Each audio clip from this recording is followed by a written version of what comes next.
என்னடா மச்சான், நேற்று பொண்ணு பார்க்க போறேன்ட்டு போனேன். என்ன ஆச்சு? அந்த கதையை கொஞ்சம் சொல்லேன். அதை ஏன்டா மச்சான் கேட்குற? பொண்ணு பார்க்க போன இடத்துல பொண்ணு வீட்டுக்காரங்க ரொம்ப பேசுறாங்கடா. மாப்பிள்ளை 50,000 ரூபாய்க்கு மேலே சம்பாதிக்கணுமா, சொந்த வீடு இருக்கணுமா, காரு இருக்கணுமா, இது எல்லாத்தையும் சொல்லிவிட்டு வயசு 25க்குள்ள இருக்குனுங்கிறாங்கடா. எப்படிடா நமக்கு கல்யாணம் ஆகும் சொல்லுடா? ஆ இவங்க சொன்னது எல்லாத்தையும் நம்ம செஞ்சு முடிக்கவே வயசு 30க்கு மேலே போயிடும். இந்த அநியாயம் பண்ணுறாங்கடா மாப்பிள்ள. ரொம்ப கஷ்டமா இருக்குடா. பொண்ணே கிடைக்காது போல் இருக்கு. நம்ம கல்யாண ஆசை எல்லாமே கனவுல தான் போல இருக்குடா. ரொம்ப கஷ்டமா இருக்குடா மாப்பிள்ள. பொண்ணு வீட்டுக்காரங்க ரொம்ப பேசுறாங்கடா. எனக்கு இதே தான்டா மச்சான். பொண்ணு பார்த்து பார்த்து எனக்கு வயசே 30 வயசு ஆச்சுடா. நான் எங்கே போனாலும் இதே தான் எனக்கும். மாப்பிள்ளை வெளிநாடு போகக்கூடாதுங்கிறாங்க ஒரு இடத்துல சம்பளம் 50,000க்கு மேலே கேட்குறாங்க, ஒரு இடத்துல சொந்தமாக தொழில் பண்ணணுங்கிறாங்க. என்னென்னமோ சொல்கிறாங்கடா மாப்பிள்ளை. இது எல்லாத்தையும் சொல்லிவிட்டு வயசு 25க்குள்ளே இருக்கணுங்கிறாங்கடா. வர்ற ஆத்திரத்துக்கு எனக்கு அந்த பொண்ணு வீட்டுக்காரங்களை கொண்டு விடலாமான்னு தோணுச்சு. சரி என்ன பண்ணுறதுன்னு பல்ல கடிச்சுக்கிட்டு வந்துட்டேன் நான். இப்படியே பொண்ணு பார்த்து பார்த்து 6-7 வருஷம் மாப்பிள்ள இப்படியே போயிடுச்சுடா. ரொம்ப கஷ்டமா இருக்குடா மாப்பிள்ள. ஆமாடா மாப்பிள்ள, எல்லாருக்கும் இதே நிலைமை தான்டா.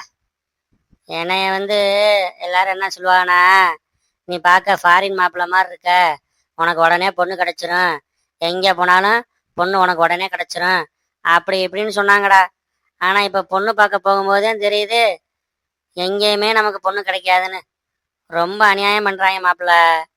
இதெல்லாம் விட இப்போ ஒரு 3 மாதத்துக்கு முன்னாடி ஒரு இடத்துக்கு பொண்ணு பார்க்க போன குடும்பத்தோட. அவங்க என்ன சொல்கிறாங்க தெரியுமா? பொண்ணுக்கு நகை போடணுமா, பொண்ணோட அம்மாவுக்கும் நகை போடணுமாம்டா. யோசிச்சு பாடுறா மாப்பிள்ள. பொண்ணோட அம்மாவுக்கு நான் ஏன்டா போடணும்? என்னென்ன பண்ணுறாங்க பாடுறா. நாங்கள் பேசாமல் வந்துட்டோம்டா. இனி போகிற போக்க பார்த்தா பொண்ணு கேட்டு போனாலே சண்டை சச்சரதே வரும் போல் இருக்கு. அந்த அளவுக்கு ஆத்திரத்தை கிளப்புறாங்க மாப்பிள்ள. ஒண்ணுமே பண்ண முடியலடா. என்னடா மாப்பிள்ள சொல்ற? பொண்ணோட அம்மாவுக்கு நகை போடணுமா? பொண்ணோட அம்மாவுக்கு நம்ம ஏன்டா நகை வாங்கி கொடுக்கணும்? ஏன் பொண்ணை பத்ததுக்கா? என்னென்ன பண்றாங்க பாருடா. நம்மள மனுஷங்க நினைச்சாங்களா இல்லை என்னடா நினைச்சாங்க? என்னடா மாப்பிள்ள இப்படி போயிட்டு இருக்கு? சரி பாரு, வத்தலோ தொத்தலோ ஏதாச்சும் ஒன்று அமைஞ்சிச்சுன்னா டக்குன்னு கல்யாணத்தை பண்ணி விடு. நானும் அந்த ஐடியாவில் தான்டா இருக்கேன். நமக்கு மனசுக்கு பிடிச்ச மாதிரியே தான் பொண்ணு வேணும்னு நினைச்சோம்னு வச்சுக்க, இன்னும் 7 ஜென்மம் எடுத்தாலும் கல்யாணம் நடக்காது. சட்டு புட்டுன்னு அமைகிறத தாலியை கட்டி தூக்கிட்டு வந்துட வேண்டியதாண்டா மாப்பிள்ள. இல்லாட்டி ஒண்ணுமே பண்ண முடியாதுடா. ஆமாடா மாப்பிள்ள, இப்படித்தான் பண்றாங்க. நகை எவ்வளோ விற்கிது? ஒரு பவுன் நகை இப்போ 1,00,000 ரூபாய்க்கிட்ட போயிட்டு இருக்குடா. நம்ம படுற கஷ்டம் நமக்குத்தான் தெரியும். இவங்க என்னன்னா கண்ணை மூடிக்கிட்டு கேட்டுட்டு இருக்காங்க பொண்ணு வீட்டுக்காரங்க. நம்ம தெருவில் யாருக்குமே கல்யாணம் ஆகாதுடா. நம்ம தெருவுன்னு இல்லை, இனி வர காலத்தில் நமக்கெல்லாம் கல்யாணமே ஆகாது. என்ன பண்ணுற ஒன்றும் புரியலடா.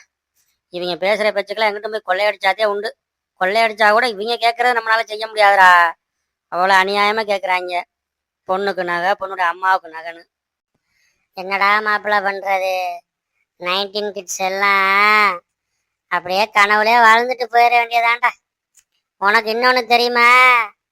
நம்ம ஃப்ரெண்டு இருக்கால குமார், அவன் கதையெல்லாம் ரொம்ப மோசம்டா. அவன் பொண்ணு பார்க்க போன இடத்துல இப்போ உனக்கு சொன்ன மாதிரியும் சொல்லியிருக்காங்க. அம்மாவுக்கு நகை போடணும், பொண்ணுக்கு நகை போடணும்னு சொல்லியிருக்காங்க.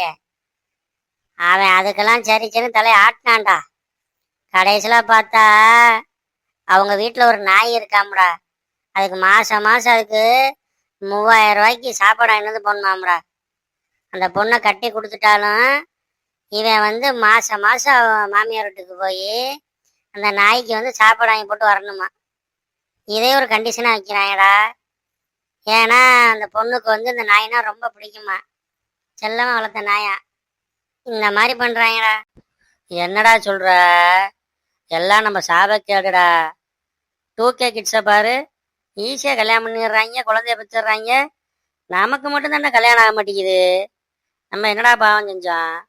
இந்த 2K கிட்ஸுக்கு வந்து எந்த கண்டிஷனும் போட மாட்டாங்களோ, அவங்களுக்கு மட்டும் எப்படிடா பொண்ணு கிடைக்குது? நம்மளை விட சின்ன சின்ன பசங்களா இருக்காங்க, பார்த்தா கையில குழந்தையோட திடுறாங்க. இவங்க எல்லாம் எங்கேதான் பொண்ணை பிடிக்கிறாங்கன்னு தெரியலையடா மாப்பிள்ள. ஆமாடா ஆமாடா மச்சான், இந்த விஷயத்துல 2K கிட்ஸ் எல்லாம் ரொம்ப ஃபாஸ்டாவே இருக்காங்க. எப்படியோ பொண்ணு அமைஞ்சு போயிருது, இல்லைன்னா எங்கிட்டாச்சும் கூட்டிட்டு ஓடி போயிடுறாங்க. ஆக மொத்தத்துல எப்படி 22 வயசுக்குள்ள கல்யாணத்தை பண்ணிடுறாங்கடா. நம்ம நிலைமை தாண்டா ரொம்ப மோசமா இருக்கு. என்ன பண்றது? குடும்பத்தை பார்க்குறோம். நம்ம தான் குடும்பத்தையும் பார்க்கணும். வீட்டில் இருக்க கஷ்டத்தை எல்லாத்தையும் நம்ம தான் பார்க்குறோம். நமக்கு நம்ம பார்க்கணும்.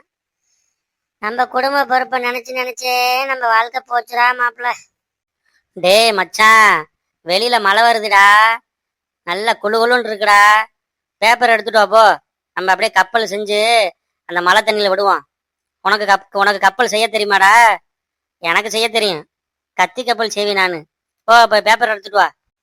மச்சான், சத்தியமா சொல்றேன், நமக்கு கல்யாணமே ஆகாதுடா. நம்ம இப்படியே சின்ன பிள்ளையாவே இருந்துட்டு போயிட வேண்டியதேன். பாரு, மழை வந்த உடனே கப்பல் விடலாமான்னு யோசிக்கிறோம். நம்ம இப்படி இருந்தா நமக்கு எங்கடா கல்யாணம் ஆகும்? எல்லாம் நம்ம தலையெழுத்துடா. என்னடா சொல்ற? என்ன பண்றது? நம்மளுடைய நிலைமை இப்படித்தான் இருக்கு. என்னமோடா, கல்யாணம் ஆனா ஆகுது, இல்லாட்டி போகுது. கனவுல வாழ்ந்துட்டு போயிடுவோம்டா. மச்சான், உன்கிட்ட ஒரு முக்கியமான விஷயம் சொல்லணும்டா. நாளைக்கு நான் பொண்ணு பார்க்க போறேன். என்ன பண்றது? இதையாச்சும் பார்த்துக்கிட்டே இருப்போம். பொண்ணு கிடைக்குதோ இல்லையோ, பொண்ணை பார்த்துக்கிட்டே இருப்போம்டா. இப்படியாச்சும் நம்ம காலம் போகட்டும்.